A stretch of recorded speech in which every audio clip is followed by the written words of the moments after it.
नमस्कार मित्रांनो, श्री स्वामी समर्थ महाराज की जय. जय. आज मी तुम्हाला एक असा रहस्यमय पण जीवन बदलणारा संदेश सांगणार आहे, जो तुमच्या आयुष्याला नवी दिशा देईल. एक माणूस दररोज स्वामी समर्थांच्या मूर्तीसमोर बसायचा, पण त्याचं मन अस्थिर होतं. कधी काम नसायचं, कधी दुःख असायचं. एक दिवस त्याने स्वामींना विचारलं, माझं आयुष्य असं का आहे? त्या क्षणी त्याला आतून एक आवाज आला, बाळा, तुझं नशीब तूच घडवतोस. मी तुझ्या प्रयत्नाला आशीर्वाद देतो, पण प्रयत्न तू करशील तरच चमत्कार घडेल.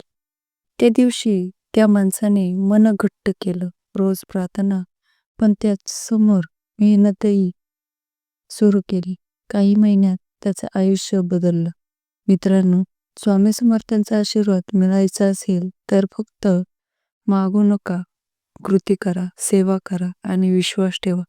जेव्हा तुमचं मन निष्ठेने स्वामींकडे झुकतं, तेव्हा संपूर्ण विश्व तुमच्या बाजूने उभं राहतं. स्वामी समर्थ म्हणतात, मी तुमच्यातच आहे, फक्त मला ओळखा. म्हणूनच संकट आले की घाबरू नका, कारण तीच तुमची परीक्षा आहेत. आणि त्या परीक्षेच्या शेवटी स्वामी समर्थांचा चमत्कार तुमची वाट पाहतो. श्री स्वामी समर्थ.